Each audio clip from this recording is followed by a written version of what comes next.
합니다. 우리 교회는 매월 첫 주일날 성찬 예식을 합니다.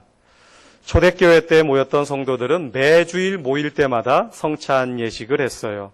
매주일 모여서 떠나가신 주님의 몸과 피를 기념하며 주님 다시 오심을 기다렸던 그때가 초대교회인데, 점점 교회가 커지면서 사람들, 성도들의 숫자가, 모이는 숫자가 많아지면서 이러저러한 이유로 성찬 예식이 그 횟수가 많이 줄어들었습니다. 줄어서 오늘날 대부분의 교회들이 많이 하면 한 5번 정도, 1년에 한 5번, 아니면 더 적은 교회는 한 3번 정도 그렇게 행하고 있습니다. 그럼에도 감사하게 우리 교회는 매월 첫 주일날 힘들고 어려워도 또 준비하시는 수고가 있다 하더라도 우리가 이렇게 매월 첫 주일날 성찬 예식을 지킬 수 있다라고 하는 것 하나님의 은혜요, 감사입니다. 지난 주일날에는 교회 특별 집회 관계로 못하고 오늘 우리가 성찬 예식을 지키게 됩니다. 주님께서 우리에게 베풀어 주신 이 성찬은 거룩한 식탁이요, 또한 그 거룩한 신비로움이 있는 그러한 특별한 은혜의 자리가 바로 성찬의 자리입니다. 오늘 저는 여러분과 함께 성찬을 통하여 그리스도와 하나가 되는 그러한 신비를 경험하는 그런 의미를 되새기며, 또한 능력과 신비한 역사가 여기에 함께 하기를 간절히 바랍니다. 주님께서 우리들에게 베풀어 주신 성찬이 갖는 첫 번째의 의미는 섬김을 보여주십니다. 예수님께서 이 땅에 오심이 섬기러 오신 그 주님께서 마지막 그 성찬 예식을 통해서도 우리에게 보여주신 모습은 섬김의 모습이었습니다. 성만찬의 분위기를 우리가 사복음서에서 찾아볼 수 있습니다. 복음서에서 전하고 있는 마지막 만찬의 모습은 예수님께서 잡히시기 전날 밤 제자들과의 마지막 식사였습니다.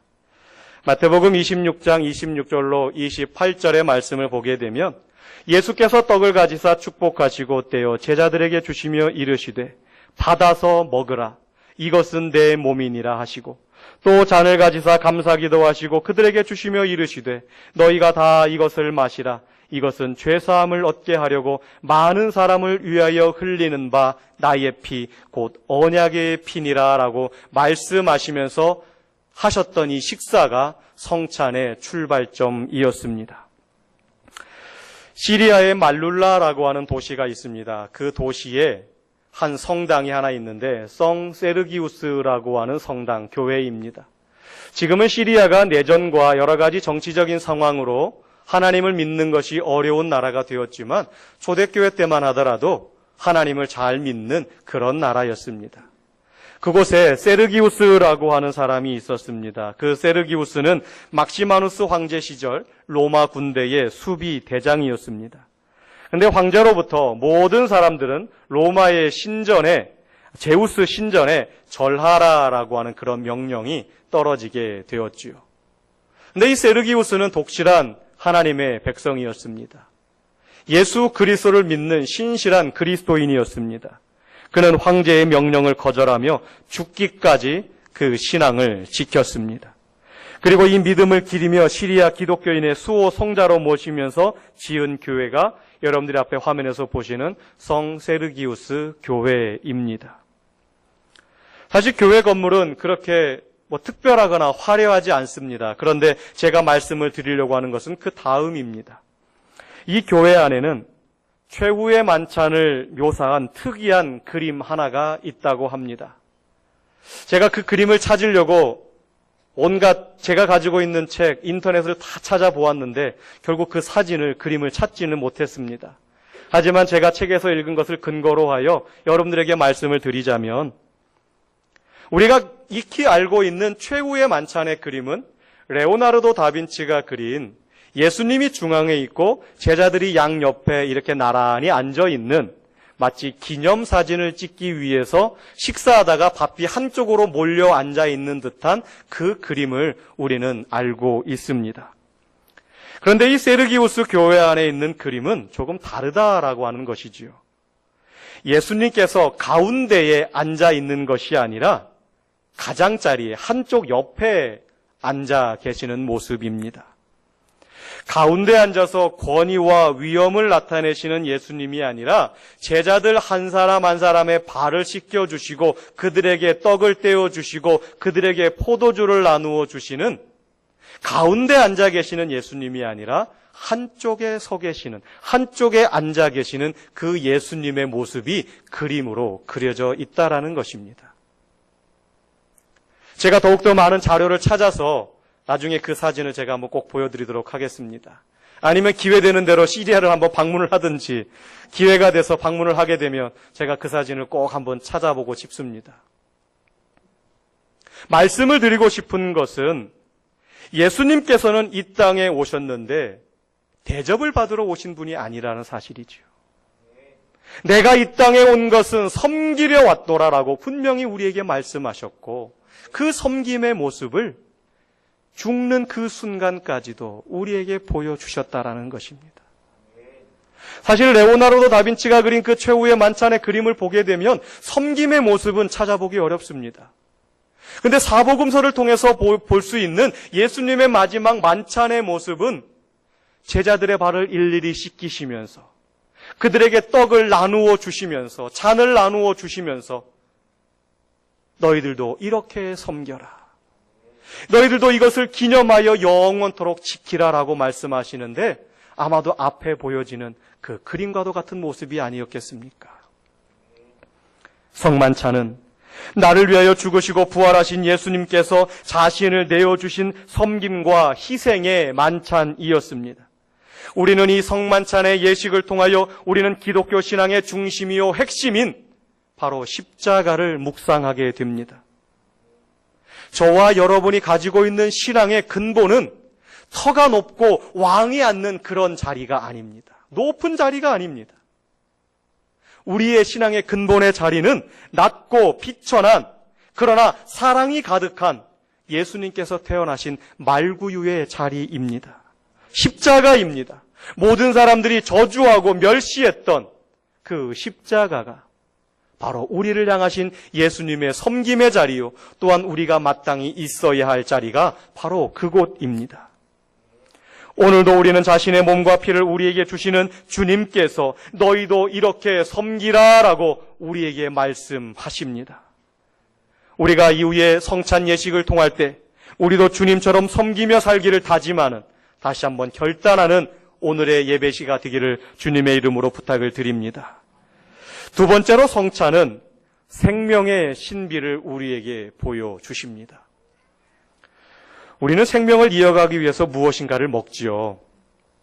오늘 아침들 잘 드시고 오셨어요? 바빠가지고 못 드신 분도 있을지 모르겠어요. 어젯밤에 너무 늦게까지 뭔가를 하시다가 아침에 눈 뜨고 일어났는데 예배 시간은 다가오고 밥은 먹을 시간이 없고, 아마 그렇게 오신 분들도 계시겠지만, 음식을 먹는다라고 하는 것, 우리의 생명에 아주 중요한 것입니다. 우리가 먹기를 멈추면 죽습니다. 우리 어른들은 잘 아시겠지만 사람이 왜 죽을까요? 마지막에 왜 마지막에 죽는다라고 생각하십니까? 신앙적으로 대답하지 마시고, 주님께서 내 생명을 데리고 가셨으니까 죽는다라고 말씀하지 마시고, 얘 못 먹어서 죽어요. 병원에 계신 분들이나 집안에서 자연적으로 돌아가시는 분들이나 다 마지막 순간은 못 먹어서 죽어요.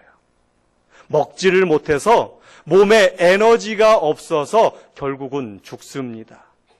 무엇인가를 먹을 수 있는 힘이 있다라고 하는 것은 살 수 있는 힘이 있는 거예요. 우리 교회도 월드비전을 통해서 전 세계 수많은 어린이들을 돕고 있는 걸로 알고 있습니다. 우리가 그 아이들에게 보내는 얼마 안 되는 작은 돈이지만 그것을 통해서 음식을 사고, 또한 그 음식을 사서 그 고아와 가난과 기근에 허덕이는 그 아이들의 입속에 그 음식물이 들어갈 때 그 음식물이 변하여서 그 아이들에게 생명을 전달해 줍니다. 누가복음 9장 12절에서 17절에 보게 되면 우리가 잘 알고 있는 오병이어 기적 사건이 기록되어 있어요. 이 오병이어 사건은 사복음서에 다 나오죠.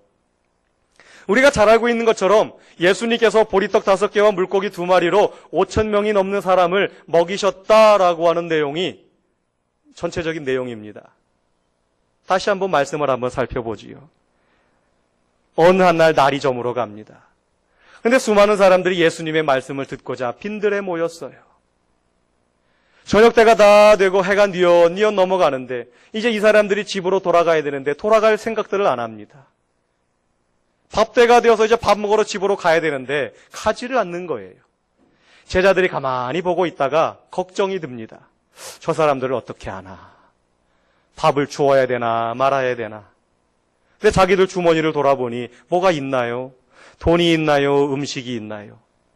그리고 자기들이 지금 있는 곳이 빈들이라는 겁니다. 광야라는 거예요. 허벌판이에요. 그러자 예수님께 묻습니다. 예수님, 저 사람들을 좀 마을로 돌려보내서 가서 좀 저녁을 좀 식사를 좀 해결하도록 해야 되지 않을까요?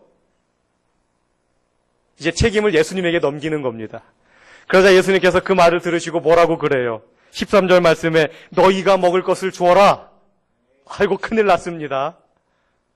아무것도 없는데 설마 했던 것이 예수님의 입술을 통하여 선포되어지고 말았어요.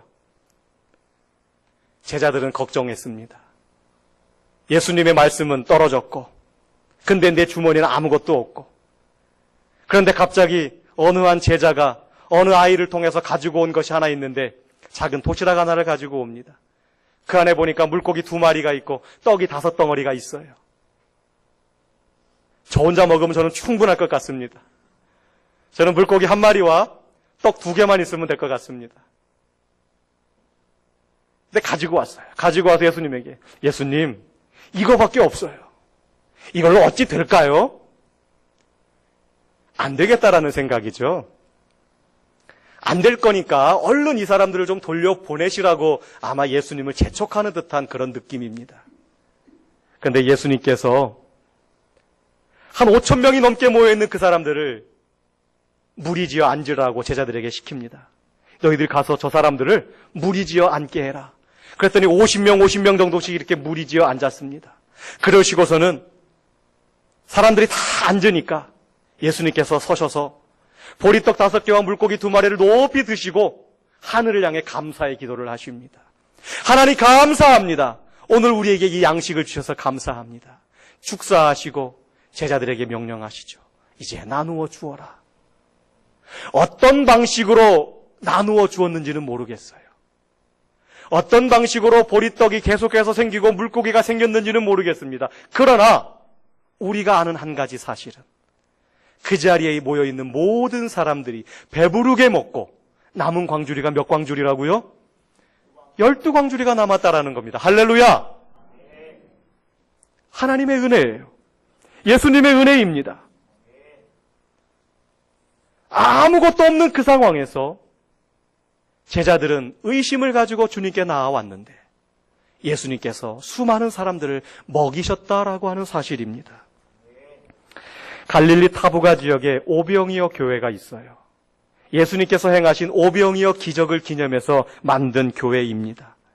근데 이 교회가 역사적으로 비잔틴 시대에 세워졌다가 흔적만 남게 되었어요. 무너지고 흔적만 남게 되었는데 1932년에 독일 교회가 저 발굴의 현장에 참여하게 됩니다. 저 오병이어 교회의 발굴 현장에 참여해서 그 교회를 발굴을 하게 되는데 그 발굴 현장에서 아름다운 모자이크 조각을 하나 발견하게 됩니다. 앞에서 보이시는 것처럼 물고기 2마리와 떡 5개를 형상한 오병이어의 기적을 나타낸 그 모자이크가 교회 바닥에 있는 것이지요. 그런데도 자세히 잘 보니까 뭔가 좀 이상해요. 물고기가 몇 마리예요? 네, 2마리 잘 보이시죠? 떡은 몇 개가 보이세요? 어우, 얘 눈 좋으시네요. 떡이 4개밖에 안 보이는 거예요. 분명히 예수님께서 보이신 기적은 물고기 2마리와 떡 5개의 기적이었는데 이 오병이어 교회 예배당 바닥에 모자이크 되어져 있는 저 그림은 물고기 2마리와 떡 4개밖에 없는 그림이었습니다.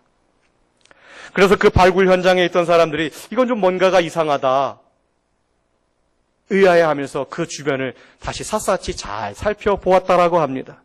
그런데 자세히 보니까 다른 떡 하나의 모자이크는 오병이어 교회의 성찬상 밑에 있더라는 것이지요. 성찬상 밑에 커다란 그런 떡 덩어리의 모습으로 그 안에 존재하고 있더라는 것입니다. 예수님은 우리들 향해서 자신을 생명의 떡이라고 말씀하셨습니다.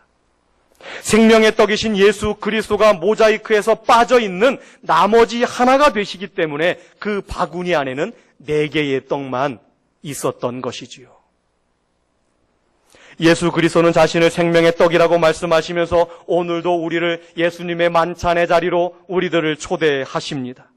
그리고 우리에게 말씀하십니다. 나를 먹으라, 나를 먹고 너희가 살아라. 예수님은 오늘도 우리에게 말씀하십니다. 자신은 먹히고 마치 배설물처럼 버려지지만 그것을 먹은 자들에게는 생명을 주는 생명의 떡, 그분이 바로 우리 예수님이십니다. 그렇기 때문에 우리는 주님의 성만찬은 자신을 우리에게 주심으로 우리를 살리는 생명의 식탁인 것이지요. 그래서 우리가 이 성찬을 대할 때마다 생명의 신비로움을, 나를 살리신 예수님의 그 생명의 신비를 우리가 감사하는 것입니다. 인간은 의식주 3가지가 필요한 존재입니다. 그런데 가장 중요한 것은 먹는 것입니다. 그래서 우리가 모일 때마다 결론은 뭐라고 말합니까? 오늘 뭐 먹을까? 결론은 먹는 것으로 끝나지요. 사람은 먹어야 삽니다. 먹어야 힘을 얻지요. 그러나 그 예수님께서 우리에게 말씀하시길 나는 생명의 떡이라 나를 받아 먹으라라고 우리에게 말씀하십니다. 생명의 떡이신 예수님 없이는 우리는 생존이 불가능한 자들입니다. 우리에게는 주님이 계셔야 주님의 생명의 말씀이 지속적으로 우리 안에 임재해야 우리는 온전히 살아갈 수 있는 자들입니다. 아멘. 우리에게는 주님이 필요합니다. 오늘날 먹을 것이 풍족한 세대입니다. 그러나 우리에게는 그것이 필요한 것이 아닙니다. 영원한 생명이 되시는 예수 그리스도가 우리에게 필요한 것입니다. 이 생명의 식탁을 기억하면서 성만찬을 통하여 또한 풍성한 생명을 누리시기를 축원합니다. 3번째로 주님의 성찬은 언약을 우리에게 보여주십니다. 하나님께서 이스라엘 백성들을 애굽에서 이끌어내셨지요. 애굽에서 이끌어내셔서 광야로 이스라엘 백성들을 인도해 가셨습니다. 그리고 그 광야에서 예수님은 모세와 그 이스라엘 백성들을 시내산으로 부르십니다. 그리고 그 시내산으로 부르셔서 이스라엘 백성들과 언약을 맺으십니다.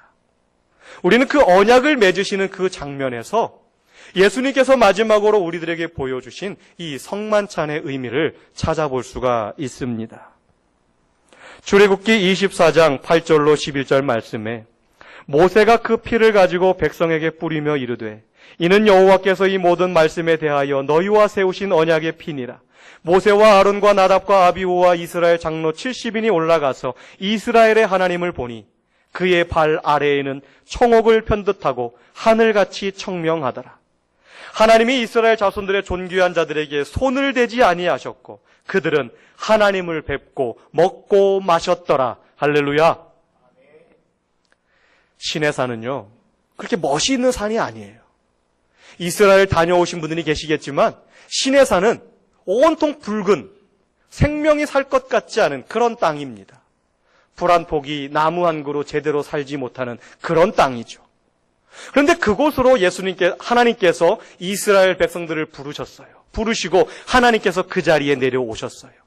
그리고 그들을 만나시고 그들과 함께 그들에게 언약을 말씀하십니다. 출애굽기 6장 7절에 너희를 내 백성으로 삼고 나는 너희의 하나님이 되리니 나는 애굽 사람의 무거운 짐 밑에서 너희를 빼낸 너희의 하나님 여호와인 줄 너희가 알지라. 그리고 나는 너희를, 결국 이 말씀의 내용은 무엇이냐? 하나님께서 우리들에게 언약을 말씀을 하시는데 언약의 내용은 나는 너희 하나님이 되고 너희는 내 백성이 되리라고 하시는 그런 말씀입니다. 레위기 26장 12절로 13절이죠. 나는 너희 중에 행하여 너희의 하나님이 되고 너희는 내 백성이 될 것이니라. 나는 너희를 애굽 땅에서 인도해 내어 그들에게 종된 것을 면하게 한 너희의 하나님 여호와이니라. 내가 너희의 멍에에 빗장을 부수고 너희를 바로 서서 걷게 하였느니라 라고 주님은 말씀하셨습니다. 언약은 아주 단순합니다. 아무것도 없는 황량한 그 시내산으로 백성들을 부르시고 하나님께서 내려오셔서 말씀을 하시는데 나는 너희의 하나님이 되고 너희는 내 백성이 되리라. 이것이 언약의 내용입니다. 주님께서 성만찬을 말씀하시면서 성만찬 자리를 베풀어 주시면서 이것을 먹고 마시라. 너희를 위하여 찢기는 나의 몸이요 너희를 위하여 흘리는 나의 피니라. 영원토록 기념하라라고 말씀하십니다. 다시 말해서 주님이 나의 주님이요 나는 주님의 자녀라고 하는 사실입니다. 모세가 이 말씀을 백성들에게 선포한 후에 또한 이렇게 이야기합니다. 모세가 와서 여호와의 모든 말씀과 그의 모든 율례를 백성에게 전하매 그들이 한 소리로 응답하여 이르되, 같이 읽습니다. 여호와께서 말씀하신 모든 것을 우리가 준행하리이다. 아멘. 모세가 하나님의 말씀을 선포하니까 모든 백성이 한 목소리로 이야기합니다. 내가 그 말씀대로 살겠습니다. 그러자 모세가 출애굽기 24장 8절에 모세가 그 피를 가지고 백성에게 뿌리며 이르되 이는 여호와께서 이 모든 말씀에 대하여 너희와 세우신 언약의 피니라 라고 모세가 선포합니다. 그러고 나서 이제 아까 말씀을 읽었던 출애굽기 24장 8절로 11절 말씀, 모세와 아론과 나답과 아비후와 이스라엘의 70장로가 시내산에 올라갑니다. 시내산에 올라가서 감히 그 죄 많은 인간이 거룩하신 하나님 앞에서 먹고 마시는 그러한 은혜를 누리게 됩니다. 그러나 우리가 알고 있듯이 하나님은 거룩하셔서 죄 많은 우리가 하나님을 뵙게 되면 우리는 살 수가 없잖아요. 죽을 수밖에 없습니다. 그런데 언약을 맺고 나서 그렇게 우리가 살겠습니다 고백하고 하나님께 나아갔는데 하나님께서는 하나님의 원칙마저 바꾸셔서 그들을 죽이지 않으셨습니다. 오히려 말씀에 그들은 하나님을 뵙고 먹고 마셨더라. 하나님 앞에 나아갔을 때 그들은 죽을 수밖에 없는 자들이었지만 하나님은 은혜를 베푸셨어요. 자비를 베푸셨어요. 생명을 베푸셨어요. 그리고 언약을 하셨습니다. 나는 너희의 하나님이 되고 너희는 나의 백성이 되리라. 우리의 성만찬은 하나님께서 우리에게 말씀하신 그 언약을 새롭게 기억하는 자리입니다. 우리의 성만찬은 말씀대로 살겠다라고 하는 우리의 약속과 결단의 자리입니다. 하나의 행사로 지나가는 것이 아닙니다. 우리에게 섬김의 본을 보이시고 우리에게 생명을 주시고 우리에게 언약을 하신 그 하나님 앞에 우리가 감히 나아갈 수 없는 자들이지만 하나님의 말씀을 의지하여 나아가며 다시 한번 결단하는 자리가 바로 이 성찬 예식의 자리입니다. 사랑하는 성도 여러분, 오늘도 우리는 이 성찬에 참여하면서 예수 그리스도를 통하여 하나님은 나의 하나님이 되시며 나는 그의 백성이 됨을 다시 한번 확인하는 자리가 되는 것입니다. 예수님은 마지막 만찬 때에 나를 기념하라 라고 말씀하셨습니다. 기념이라고 하는 것은 잊지 않고 기억한다라는 것이지요. 생일을 기억하고 결혼기념일을 기억하고 어떤 특별한 날을 기억하는 것입니다. 기억하면서 그 날을 지키는 것입니다. 우리는 이 성찬 예식에 참여할 때마다 나를 위하여 찢기시고 흘리신 떡과 잔을 받을 때마다 독생자를 주신 하나님 아버지를 기억하시길 바랍니다. 십자가를 지시고 자신을 내어주신 우리 구주 예수님을 기억하시길 바랍니다. 그리고 새로운 결단을 하는 저와 여러분이 되시기를 바랍니다. 말씀을 정리합니다. 성만찬, 이 거룩한 식탁을 통해서 우리는 우리를 섬기신 십자가의 예수님의 사랑을 봅니다. 주님의 살과 피를 먹음으로 새로운 생명의 잔치를 누리고 살아갑니다. 그리고 거룩한 하나님 앞에서 피로 사신 우리에게 말씀하신 그 언약을 우리가 다시 한번 기억합니다. 사랑하는 성도 여러분, 예수님은 오늘도 저와 여러분을 예수님께서 베푸신 이 만찬의 자리에 초대하십니다. 우리는 감히 나아갈 수 없는 자들이지만 하나님의 은혜 받을 만한 자격 없는 자이지만 오늘도 주님의 은혜를 힘입어 그 자리로 나아갑니다. 새로운 결단의 시간이 되시길 바랍니다. 나를 위하여 피 흘리시고 찢기신 그 예수님을 기억하며 지금까지도 주님을 위해 살아온 우리들의 삶이지만 우리의 남은 생애가 더욱더 주님께서 주신 그 사명을 붙잡고 열심히 달려가는, 주님께만 영광 돌리는 아름다운 삶이 되시기를 주님의 이름으로 축원합니다. 사랑과 은혜의 아버지 하나님 감사합니다.